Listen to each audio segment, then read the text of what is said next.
Ngizathanda ukubana sikhumbuzane ukuba indaba yethabanikeli iqhakathekile kakhulu ebandleni lethu, indaba yesanctuary. So sivumelene sakhetha ukuthi itheme yethu lonyaka ikhangele ethabanikelini, singasuki khona lapho ngoba yikho lapho okulesi sabatha khona.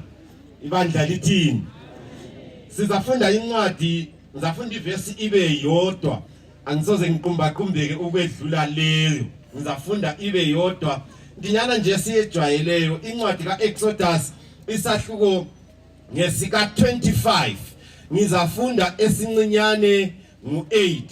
Kabangenzele indlu engcwele ukuba ngihlale phakathi kwabo. Inkosi busise ukufunda kwelizwi layo. Kabangenzele indlu engcwele ukuze ngenze njani? Ngihlale phakathi kwalo. Ibhuku lika Exodus yilo kade silifunda kuKotali.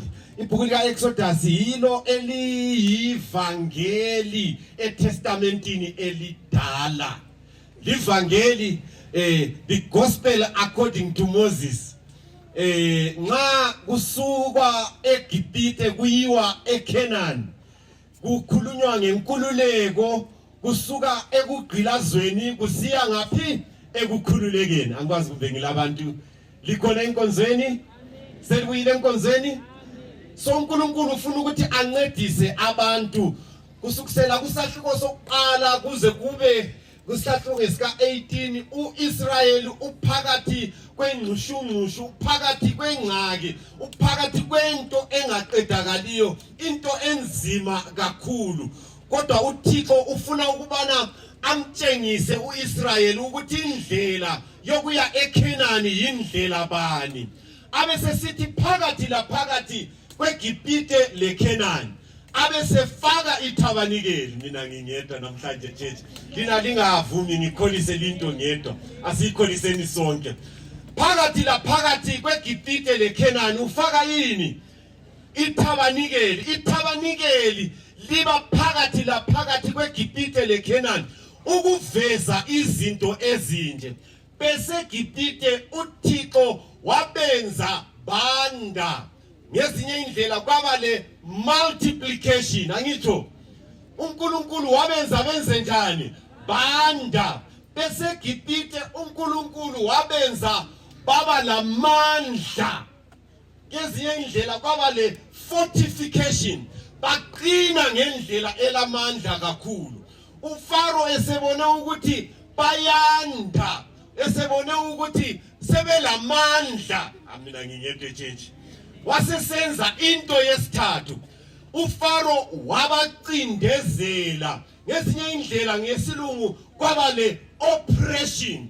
So kubele oppression, uThixo uyabakhipha phakathi kwelizwe laseGibhite, kwaba le redemption. Sihamba sonke yini na?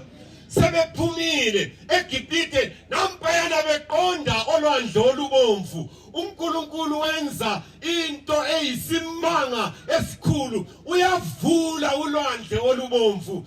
Nxa esevulile inqola zikaFaro ziyachabalala phakathi kolwandle. uNkulunkulu abesesithi yena, ngifuna ukulitshengisa ukuthi ngikwenze njani lokhu. Ngenzelani indlu.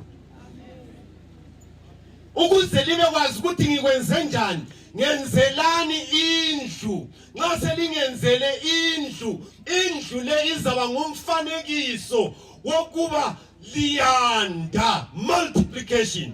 So nxa usiya ethabanikelini ubona umfanekiso wokwanda. Nxa inzuzo yakho isehla isiya phansi, isanctuary ithi yona, you will multiply. Even if Pharaoh is oppressing you, uzakwanda. Mina ngihamba ngedwa namhlanje.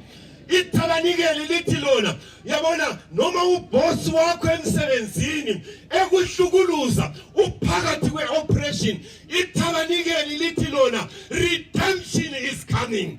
Itabanikeli lithi lona akukabonakali esizaba yikho kodwa ngaye bonakala oyinkosi yamakhosi nombusi wababusi eqhatha isibhakabhaka evula ulwandle olubomvu thina sizawela ulwandle olubomvu uzavula a highway where there is no way ngoba itabanikeli lithi lona uJesu yena ngokwakhe ulisango engingena ngalo itabanikeli lithi lona ungumhlatshelo wahlethulelwa mina twala eliphakade itabanikeli lithi lona usendaweni yakhe uThixo let all the earth keep silent ngoba uThixo uyiphethe esidukini akulandaba lokwenzakalayo kodwa yena uhleli esihlalweni ngani ngikhumbula uZiya ekhangele esihlalweni sobukhosi iWisaya ekhangele esihlalweni sobukhosi